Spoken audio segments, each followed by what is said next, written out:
देगलू नाके पर वाक़ बल्दिया उज़्मा दवाखाने में आज़मीन की टीका अंदाजी की गई। हर साल की तरह इस साल भी खिदमत हुज्जाज कमेटी और खादिम हुज्जाज ट्रस्ट के ज़ेर एहतमाम म्यूनसिपल कॉरपोरेशन नांदेड़ के ताउन से आज़मीन की टीका अंदाजी की गई, जिसमें आज़मीन हज को दिमागी बुखार का टीका यानी मेनिंजाइटिस, पोलियो ड्रॉप्स और चंद हुज्जाज को इन्फ्लुएंजा के टीके लगाए गए। 15 जुलाई को हज कमेटी से जाने वाले ऐसे आज़मीन जिनका इंतखाब पहली लिस्ट में हुआ था उनकी टीका अंदाजी की गई, जबकि 16 जुलाई को हज कमेटी से जाने वाले ऐसे आज़मीन जिनका इंतखाब वेटिंग लिस्ट में हुआ है इन्हें और प्राइवेट टूर से जाने वाले आज़मीन की टीका अंदाजी की जाएगी। इस मौके पर बल्दिया उज़्मा के medical officer doctor Abdul Rafe, doctor Badiuddin, doctor Kazim, doctor Rizwan, doctor Rajesh और बल्दिया उज़्मा महकमे सेहत के अमले ने अहम रोल अदा किया।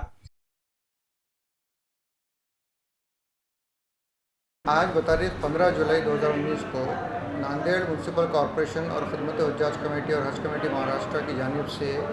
हज को जाने वाले लोगों के लिए वैक्सीनेशन कैंप रखा गया है। इस कैंप में 15 जुलाई को हज कमेटी से जाने वाले लोगों को वैक्सीन दिया जा रहा है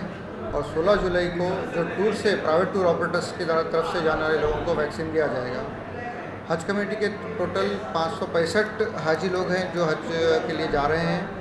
और प्राइवेट टूर ऑपरेटर्स के तकरीबन 150 हाजी हैं जिनको वैक्सीनेशन कल दिया जाएगा। ये वैक्सीन देने से हाजी लोगों को दिमागी बुखार जिसे मेनिंजाइटिस कहते हैं,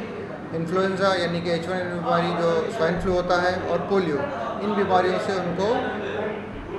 बच सकते हैं वो लोग। इसी तरीके से हम सभी हाजियों से रिक्वेस्ट करते हैं कि आज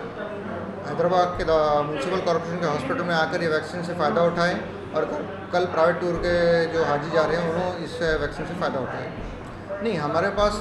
वैक्सीनेशन कैंप शुरू होने से पहले हज कमेटी के और प्राइवेट टूर ऑपरेटर्स की इस दवाखाने में मीटिंग ली गई थी और उनसे बाकायदा तौर पर हमने उनसे लिस्ट लिया कि कितने आपके हाजी हैं और जितने हाजी रहते हैं उन्हीं लोगों की उतने वैक्सीन हम लातूर से मंगवाते हैं। तो हर एक हाजी का काउंटेड वैक्सीन आता है, उन्हीं लोगों को देना पड़ता है।